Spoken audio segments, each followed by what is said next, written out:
Ok, entonces ahora hablamos de los fármacos antianginosos, pues que tenemos que entender que es primero un conjunto de patologías que tienen que ver con la cardiopatía isquémica. En este caso se va a definir como un desequilibrio, ¿no?, entre el aporte coronario de oxígeno y la necesidad o las demandas miocárdicas de oxígeno, en este caso por parte del corazón. Sus manifestaciones clínicas son y van de la siguiente manera. Tenían que ser su resumen, ¿verdad? Hablábamos de la angina de pecho, en este caso, que vuelve a clasificarse, pero tenemos que hablar de la clínica primeramente de manera superficial porque lo van a ver por fisiopatología, ¿ya? La angina de pecho en este caso está definida como un dolor, una opresión o malestar, generalmente a nivel torácico. Algunos pacientes te dicen, ay, me duele donde el corazón, y se señalan, ¿no? Incluso esta puede llegar a clasificarse de la siguiente manera: una angina de esfuerzo, una angina de reposo y una angina inestable. La angina de esfuerzo, pues básicamente provocada por el ejercicio u otras situaciones que van a implicar el aumento de las necesidades o las demandas del corazón. En este caso, se va a asociar a la presencia de placas de ateroma, ¿no? Estamos hablando dentro de la arteria coronaria, ¿no? Cualquiera de las arterias coronarias, ¿no? La angina de esfuerzo. Entonces, la angina de esfuerzo, como su nombre lo indica, está asociada al ejercicio. Si es un paciente gordito, obeso, que no se hace un control generalmente de laboratorios y consulta, ¿no?, con su médico, pues se le ocurre hacer ejercicios y hace un esfuerzo muy pesado, ¿no? Alzar pesas, digamos, ejercicios de mucho esfuerzo, puede llegar a tener una angina, ¿no? De esfuerzo. Es un dolor retroesternal, opresivo, incluso puede llegar a irradiarse, ¿no? Te dice al brazo izquierdo, y generalmente está asociada a pacientes que han hecho algún esfuerzo físico, ¿no? En cambio, la angina de reposo se va a asociar más que todo a un incremento del tono vascular coronario. Generalmente es angina de reposo, también conocida como la angina de Prinzmetal, ¿no?, con un vasoespasmo coronario. Y la angina inestable, pues implica, ¿no?, la fisura o la rotura de la placa aterosclerótica, que va a estimular la agregación plaquetaria y la formación de un trombo que va a ocluir la luz vascular. Y es así que nosotros vemos los síndromes coronarios agudos también. En este caso comprenden la angina de pecho inestable, el infarto de miocardio con elevación del segmento ST en el electrocardiograma o sin ella, el infarto propiamente del miocardio, que va a implicar la necrosis cardíaca, y la isquemia silente, que no produce síntomas. Yo quiero hacer énfasis en la angina, tanto en la estable como en la inestable, ¿sí? Entonces vamos a hablar que la angina crónica estable, en este caso, el objetivo de este grupo de fármacos es controlar los síntomas, ¿no?, utilizando fármacos antianginosos que van a reducir las demandas de oxígeno y van a aumentar el flujo coronario. También retrasar la progresión de la aterosclerosis coronaria y mejorar el pronóstico, ¿no?, de nuestros pacientes. En este caso, prevenir el reinfarto y las complicaciones tromboembólicas, e incluso aumentar la supervivencia, ¿no? Eso quiero hacer con este grupo de fármacos, con los antianginosos en la angina crónica estable, ¿no? Tengo la angina de reposo. Aquella, en este caso, el objetivo es suprimir los cuadros del vasoespasmo coronario, la angina de Prinzmetal, ¿no? Y los otros síndromes coronarios agudos, en este caso yo quiero controlar los síntomas utilizando fármacos que van a reducir nuevamente las demandas de oxígeno y aumentar, ¿no?, el flujo coronario. Por tanto, también quiero restaurar de forma rápida el flujo a través de la arteria obstruida y mantener la permeabilidad de la luz de la arteria, en este caso de la arteria coronaria, ¿no?, para prevenir el infarto de miocardio y la muerte del paciente. Entonces, mi objetivo es, uno, que disminuya, ¿no?, las demandas de oxígeno por parte del corazón y también incremente el flujo coronario. Este tipo de cuadros, muchachos, a nivel mundial, pues se lleva como el primer lugar de muerte de enfermedades cardíacas, el infarto agudo de miocardio. Ya es por eso que también tenemos que conocer este grupo de fármacos. todo paciente que ustedes vean, familiares, porque siempre hay algún familiar, algún amigo, ¿no? Incluso ustedes han escuchado deportistas que durante tanto tiempo estaban haciendo ejercicio, basquetbolistas, futbolistas, nadadores, que llegan a hacer tanto esfuerzo y mueren súbitamente, ¿no? Entonces, ¿por qué se ha generado? Sea una angina de reposo, una angina inestable o una angina crónica estable. Son las muertes súbitas, más que todo la inestable, ¿no? Porque hay diferencia entre la angina estable y la inestable. Y la angina de reposo, que es básicamente por cuadros de vasoespasmo coronario. Entonces, entendiendo esto, yo veo que la supresión de la angina es mi primera línea. En mi primera línea de fármacos va a estar los nitratos, ¿no? Que son de acción corta. Ahora, estos fármacos yo puedo llegar a combinarlos también. ¿Uno con qué fármacos? Con los bloqueantes beta o antagonistas del calcio que van a reducir la frecuencia cardíaca, como ya hemos visto, ¿no? En los antiarrítmicos. Considerar en este caso una dihidropiridina si la frecuencia cardíaca es baja o hay intolerancia, ¿no? Contraindicaciones. ¿Cuáles son las dihidropiridinas?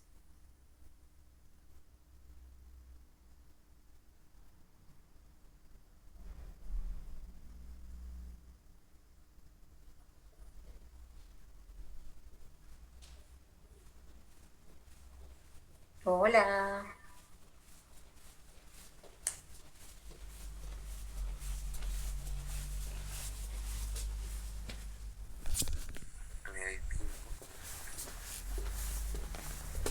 ¿Cuál?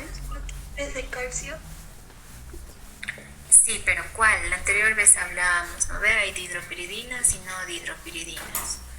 ¿Cuáles son las no dihidropiridinas y cuáles son las dihidropiridinas?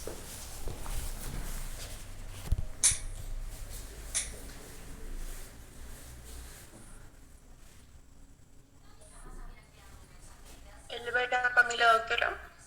Verapamilo y diltiazem.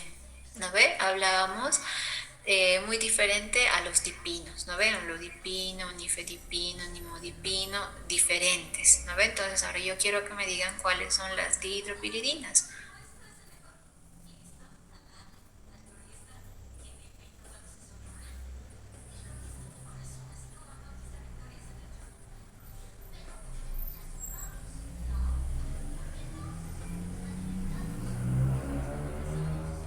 El amlodipino, doc. ¿Qué es el amlodipino?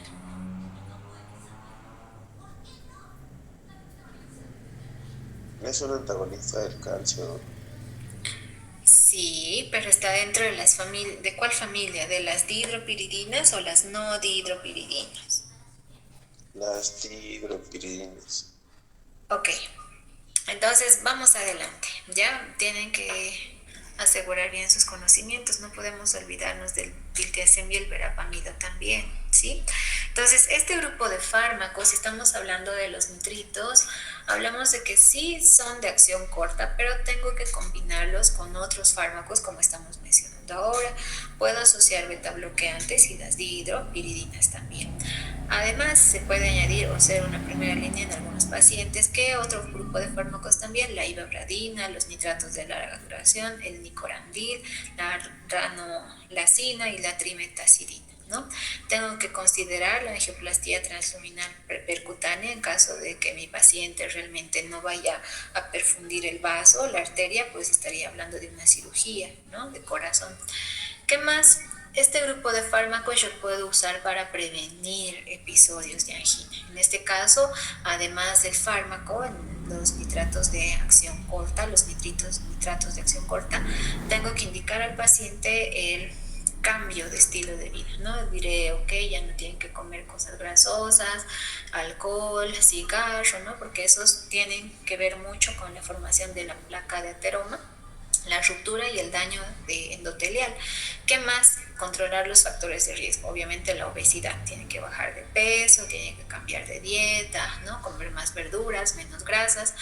Educar al paciente, te dice que además puedo yo iniciar antiagregantes, en este caso puedo usar aspirineta o la aspirina, ¿no? Que es un antiagregante plaquetario por excelencia, además de que forma parte de los AINE. Puedo usar estatinas, que son inhibidores, ¿no? De la hidroximetilglutaril coenzima A, que me ayudan, además de modificar la placa de ateroma, me ayudan a mejorar el endotelio vascular y además actúan inhibiendo la síntesis y la difusión de más sustancias proinflamatorias. Entonces las estatinas me ayudan a regenerar, ¿no? El endotelio vascular y actúan frente a la placa de ateroma. ¿Qué más? Considerar un IECA o un ARA2. La mayoría de los pacientes que tienen enfermedad coronaria casi siempre está asociada a hipertensión arterial. Entonces necesito decir al paciente, ok, usted ya no coma salado, tiene que tener un buen control de la presión arterial, un buen control de síndrome metabólico. La mayoría de estos pacientes tienen síndrome metabólico. Raros los casos, como les comentaba hace un momento, deportistas que todo el tiempo tienen una dieta estricta y demás. La mayoría lo asocia a una angina de Prince-Meta, ¿no? Un vasoespasmo coronario, sea por mucho estrés, una contracción muy súbita, ¿no? Que puede llegar a provocar incluso la muerte súbita del paciente, generando así una angina inestable o directamente un infarto súbito, ¿no? Que lleva a la muerte al paciente. Entonces, viendo esto, yo voy y entiendo que la angina crónica estable es aquella que tiene que recibir un tratamiento inmediato, obviamente con nitroglicerina. La nitroglicerina viene en varias formas de presentación, ¿ya? Viene de presentación oral, en este caso sublingual, transdérmica, subcutánea también, pero con la que contamos en el medio es la sublingual y la transdérmica, ¿ya? Hablamos también de que hay la inhalatoria. Entonces, son fármacos que van a controlar la angina de pecho, como cuál, la nitroglicerina, ¿no? Que es de acción corta, el dinitrato disosorbide y el 5-mononitrato disosorbide, que son de acción más prolongada, ¿no? ¿Qué fármacos más pueden llegar a actuar en la angina crónica estable? Los beta-adrenérgicos. En este caso hablamos de los bloqueantes, ¿no? Los bloqueantes no selectivos dentro de esta patología tienen un gran beneficio, ¿no? Para el paciente que tiene un tipo de angina crónica estable. Aquel paciente que dice, ok, a veces me vienen dolores fuertes en el corazón, me duele, tengo un dolor, ¿no? En precordio. Te dicen, a veces me duele el brazo izquierdo más, incluso el cuello, la espalda, ¿no? Entonces yo puedo usar beta bloqueantes, más que todos los no selectivos, ¿no? Hablamos del propranolol. Y si estamos hablando de los beta 1 selectivos, hablamos del atenolol, bisoprolol, celiprolol y metoprolol, todo lo que ya habíamos visto en el anterior hito, ¿no? Entonces les decía, este hito nada más es conocer los receptores y también andar entendiendo qué reacciones adversas me puede llegar a provocar en ciertas patologías. Entonces vemos también que puedo usar bloqueantes adrenérgicos, tanto beta como alfa 1 como el carvedilol, ¿sí? Entonces todos los antagonistas adrenérgicos voy a poder usar en pacientes con angina crónica estable. Ahora, hay una diferencia también en tiempo. Los pacientes con angina crónica estable, ¿cuánto tiempo señalan que pueden llegar a tener el dolor? ¿Cuánto tiempo les duele o cómo es el dolor?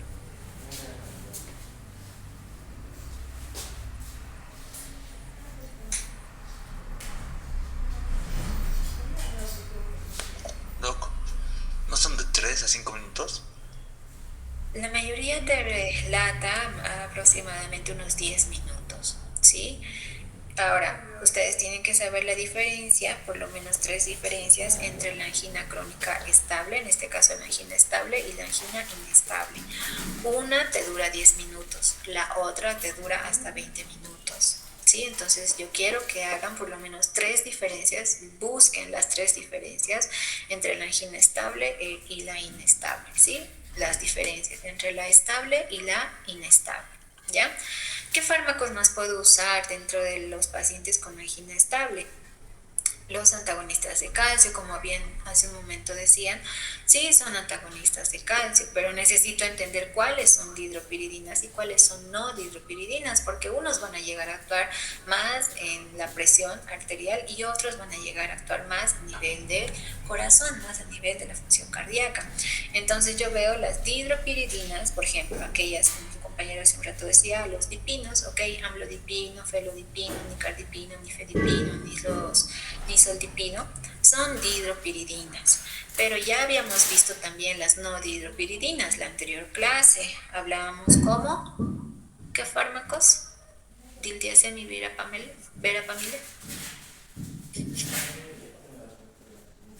¿Qué son? Además de ser antianginosos, son antiarrítmicos también. Antiarrítmicos, ¿verdad? Entonces hay diferencias. Si yo voy a hablar de las dihidropiridinas, todos los dipinos, sí o sí muchachos, van a tener que ver también con la presión arterial. Ya más que todo la presión arterial. En cambio estos, el diltiazem y el verapamilo, sí son antagonistas del calcio, pero también son antiarrítmicos. ¿Ya? Agentes bradicardizantes, la ivabradina, inhibidores de la corriente tardía de entrada de sodio, la ranolacina, inhibidores de la betoxidación de ácidos grasos, la trimetazidina, activadores de los canales de potasio, el nicorandilo, la modesidamida y demás. Estos fármacos de acá vamos a volverlos a ver en la siguiente clase, es decir, mañana, ya los antiagregantes plaquetarios y demás, vamos a ir viéndoles posteriormente, pero para mañana sí o sí quiero que lean antiagregantes, ya como les había dicho en el grupo, ¿no?, de WhatsApp. Vamos a hacer énfasis ahora, además de los fármacos que vamos a llegar a usar en la angina de reposo, en los síndromes coronarios, pues básicamente van desde nitratos, antagonistas de calcio, igual y podemos usar en los síndromes coronarios agudos, por ejemplo, los beta-adrenérgicos. Entonces, entendiendo esto, veo la clasificación de los nitratos, ¿no? Decíamos que hay unos de acción corta, los de aplicación sublingual, hablamos netamente de la nitroglicerina o el trinitrato de glicerina, que es de aplicación sublingual o transdérmica. Tenemos los de acción prolongada, el dinitrato de isosorbide y el 5-mononitrato de isosorbide, ¿ya? Que también son fármacos de acción prolongada que se usan más que todo en la angina estable. Si estoy hablando de la angina estable, obviamente son cuadros crónicos, ¿no ven? Ya no para hacer tanta redundancia. Entonces, ¿cuáles son los efectos hemodinámicos que van a tener este grupo de fármacos? Netamente el mecanismo de acción tiene que ver con la estimulación de más óxido nítrico, ¿no? Entonces, por tanto, va a provocar venodilatación, van a disminuir la presión y el volumen telediastólico ventricular, es decir, va a mejorar la precarga y las demandas de oxígeno, ¿no?, a nivel cardíaco. Vasodilatación también arteriolar, en este caso disminuye la resistencia vascular periférica, es decir, también mejora la poscarga, la presión arterial y también las demandas de oxígeno por parte del corazón. Además pueden producir taquicardia refleja, obviamente, porque si yo uso a dosis altas, ¿no?, o a dosis prolongadas, es decir, muy seguidas, ¿no?, me refiero, digamos que le han dado sublingual ahorita a las 4 de la tarde, 4:30 de la tarde, le vuelven a dar sublingual de aquí a unas 2-3 horas, este efecto me puede llegar a provocar una taquicardia refleja. ¿Por qué? Porque voy a provocar a mi paciente hipotensión, entonces el corazón hace una respuesta refleja provocando y defendiéndose, provocando más taquicardia, ¿no? Entonces, además de eso, voy a activar, ¿no?, a nivel neurohumoral el sistema renina-angiotensina-aldosterona y también el sistema nervioso simpático. Entonces, necesito controlar y ver, ¿no?, si me llega un paciente con infarto, con un tipo de angina, sea estable o inestable, hasta que yo esté preguntando, necesito primeramente siempre ver vía aérea, oxígeno, ¿no ve? Oxígeno, vía aérea, frecuencia cardíaca, en este caso la presión arterial. Necesito ver por qué yo no puedo dar nitroglicerina en un paciente con hipotensión, ¿no ve? Entonces necesito pensar bien las cosas antes de actuar, ¿ya? Vasodilata, pero pensar rápido, ¿no? Porque si te tardas en pensar también va a morir. Entonces hay que hacer las cosas bien y rápido, ¿ya? ¿Qué más? Vasodilatación de las arterias coronarias puede llegar a provocar con la nitroglicerina. Aumentan el flujo sanguíneo coronario subendocárdico a través de las colaterales, obviamente. Suprimen el vasoespasmo coronario, por tanto, están también usadas en la angina inestable, ¿no? Este grupo de fármacos, no solamente el estable, y también funciona incluso como un antiagregante plaquetal porque disminuye las demandas miocárdicas del corazón, por tanto ya no se activan los factores de coagulación, ¿no? Que van a ser estimulados por la formación de la placa de ateroma, ¿no? Entonces vemos, de acuerdo a esta clasificación, tengo a la nitroglicerina, al dinitrato disosorbide y el 5-mononitrato disosorbide. Yo veo que vienen en la siguiente presentación y les decía, vía oral, sí, sublingual, ¿no? Oral, percutánea, también entiendo que viene en una dosis, por ejemplo, si hablo de la nitroglicerina, vía oral de 30 a 50. ¿Puedo llegar a usar en el tiempo? Sí. Una vez que yo identifico que mi paciente está sufriendo un tipo de angina, por ejemplo, estable o inestable, pregunto, ¿no? ¿Desde cuándo tiene este dolor y demás?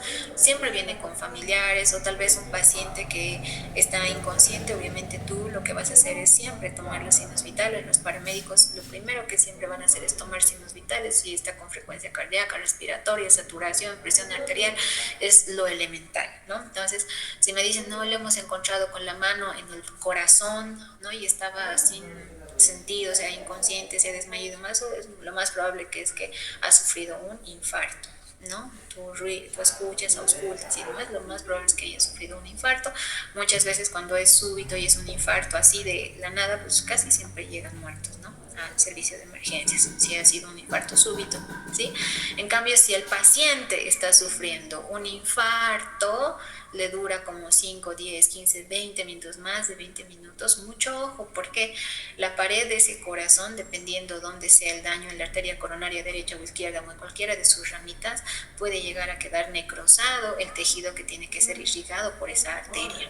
Entonces, estoy hablando de que ha habido daño cardíaco, ¿no ve? Entonces, sí o sí el paciente tiene que ser sometido a una intervención quirúrgica, ¿no? A una hemodinamia y demás. Entonces, el manejo ya es diferente. No voy a seguir dando nitroglicerina, ¿no? Obviamente, porque mi paciente se supone que ya va a estar con hipotensión. ¿Por qué? Porque ya no hay un corazón que esté funcionando, en este caso la precarga ni la poscarga ya no hay, está infartado. Entonces, lo primero que tengo que hacer es, ingresarlo para cirugía, hablar con el cardiovascular, y la medida y todo el tratamiento es diferente, ¿no? Ahora, si veo a mi paciente que está llegando a emergencias por un dolor, de decir, me está doliendo aquí y demás, tu primera conducta será, ok, luego de signos vitales, dale la nitroglicerina sublingual, ¿ver? Esta es mi vida, de 2 a 6 minutos, el volumen de distribución, ustedes pueden ver, de 77 hasta 310, es muy bueno el volumen de distribución. Metabolitos activos, sí, menos para el mononitrato de isosorbide, hablamos del 5-mononitrato de isosorbide, en este caso no tiene un metabolito activo. La mayoría de la excreción siempre es renal. Si hablamos del dinitrato de isosorbide, en este caso llega a tener un tiempo de acción más prolongado a diferencia de la nitroglicerina, y aún más todavía con el mononitrato de isosorbide. Algo importante que recalcar con este grupo de fármacos, muchachos, es que una vez que yo uso nitratos o nitritos, en este caso la nitroglicerina, no puedo mantener todo el tiempo y darle dosis altas y luego cortarle de golpe. ¿Por qué?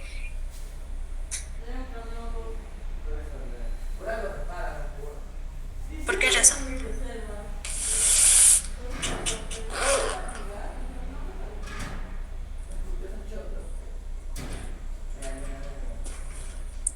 Por el efecto rebote que va a llegar a provocar este grupo de fármacos, ¿sí? Una vez que yo inicio la nitroglicerina, también tengo que cortarle poco a poco, porque yo puedo empeorar el cuadro clínico de mi paciente, ¿sí? Si bien estoy provocando hipotensión, estoy disminuyendo la presión arterial también con este fármaco, si le quito de golpe voy a llegar a, de alguna manera, a activar de golpe, ¿no? Es como un reflejo que tiene el cuerpo, dice, ok, ya no tenemos presión, y le quitas de golpe y es como que estimulas nuevamente todos los receptores y tienes la hipertensión refleja, ¿no? Entonces hay que tener mucho cuidado con este grupo de fármacos, ¿sí? Entonces nosotros vemos todas las presentaciones acá, sublingual de 0.4 a 1.6 miligramos, en parche también cada 24 horas, obviamente que el parche cuesta muy mucho. En nuestro medio hace tiempo tenía un paciente que usaba los parches de nitroglicerina y se compraba a 600 bolivianos. No sé cuánto estará actualmente, no sé. Oral de 2.5 a 12.5 miligramos cada 8 horas. Obviamente hablamos de aquellos pacientes que ya tienen la angina crónica estable. La intravenosa de 5 a 200 microgramos minuto, aquellos pacientes, ¿no?, que vienen con una angina inestable por primera vez, en este caso, ¿no?, que esté asociada a reposo y ha sufrido, digamos, una información, una noticia muy fuerte. Es un pacientito obeso, digamos, ¿no?, que tiene todos los datos de síndrome metabólico, entonces le das una información así súbita y pues puede llegar a provocar, ¿no?, una angina, un dolor retroesternal ahí. Entonces sí usamos la vía endovenosa. En aerosol también de 1 a 2 pulverizaciones está, ¿no?, en el momento inmediato. Obviamente todos estos tienen un inicio muy rápido, muy corto, el efecto máximo, pero mira, dura de 4, en este caso, minutos hasta 8 horas, y tenemos que tener cuidado, ¿no? El de parche sí te dura más, hasta 24 horas, ¿no? Como ustedes pueden ver acá, de 0.15 a 0.5 te dicen, mira, no dura ni casi 2-3 horas. En cambio con el parche sí, 24 horas, ¿no?, te dura. Entonces yo necesito hablar con el paciente, obviamente necesita ser valorado. Luego de que tú hayas valorado la parte de emergencias, pues tiene que verlo sí o sí el cardiólogo. ¿Para qué? Hacer el electrocardiograma, ver la fracción de eyección ventricular, hacer el testeo del perfil lipídico. Por eso es importante saber los niveles y valores normales de tu perfil lipídico normal.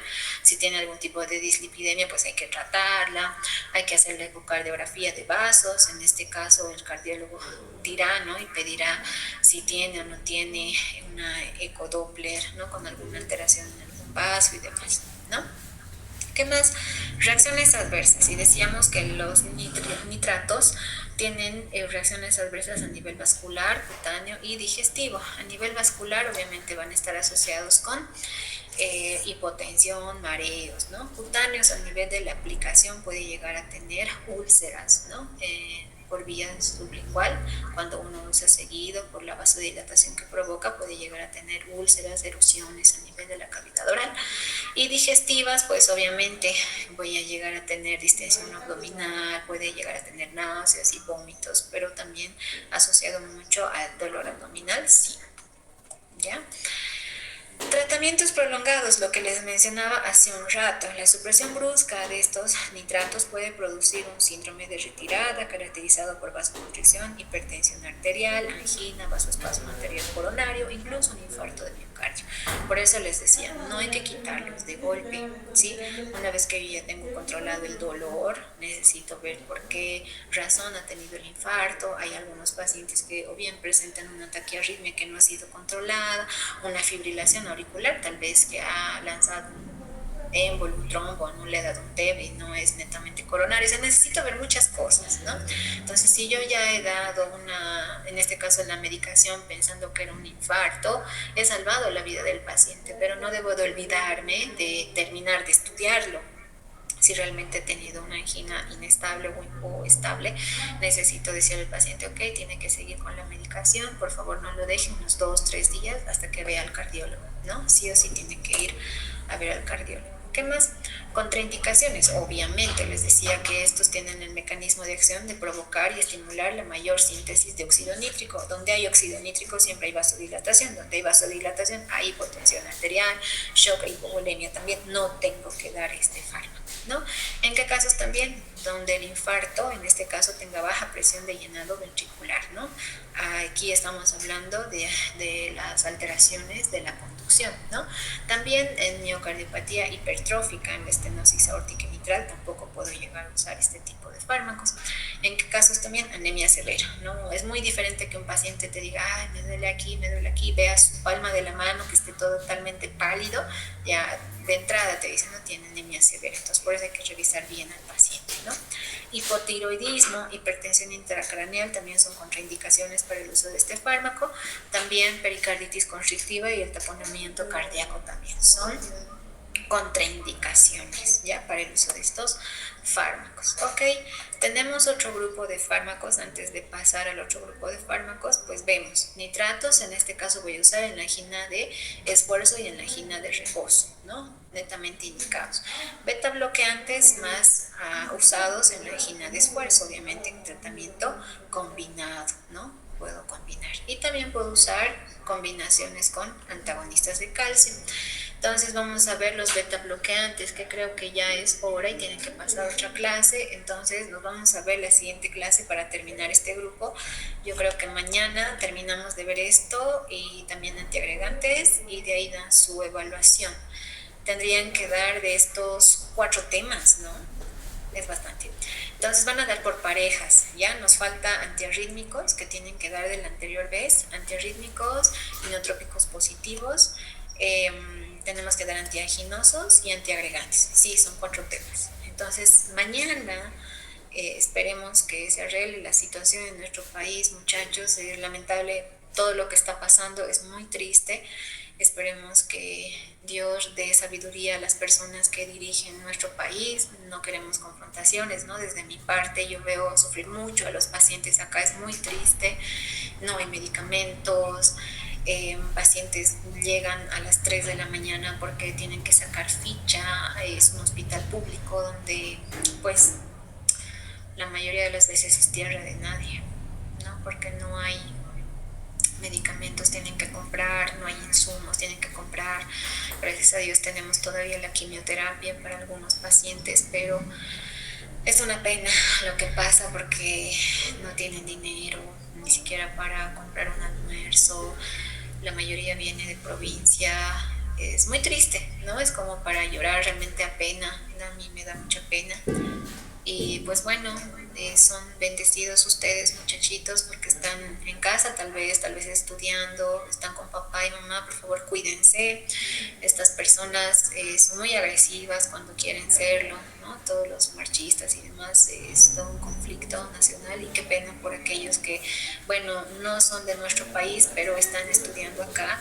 Decirles igual que se resguarden, ¿no? Porque ya hemos pasado por esto hace unos años y es terrible cuando la gente de área rural se pone así de terca y todo. Siempre hay muertos, y a veces he pasado por la muerte de un amigo que estaba viniendo a hacer la residencia y justo le llega a él una de esas dinamitas, ¿no? Entonces es bien feo. Entonces cuídense, no salgan de ahí queriendo ver algo por curiosos, les pasa algo, cuídense, por favor. Mañana nos vemos. Si no hay nada, entonces vamos a volver a pasar por esta vía virtual, y les pido que estudien, porque en todo caso, si no nos vemos presencialmente, voy a mandar un formulario, ¿ya? Para que lo llenen de manera individual, y obviamente va a ser por tiempo. Si es que no nos vemos, ¿ya? Entonces va a ser el formulario. Si es que nos vemos, ustedes saben que tienen que hacer su evaluación de estos 4 temas, ¿ya? Entonces, eso sería, muchachos. No sé si tienen alguna duda o alguna pregunta. Tengo que llamar lista. Doc, una pregunta. ¿Hay que agregar también los antiagregantes de ese tipo de fármacos más para mañana? Sí. Ya.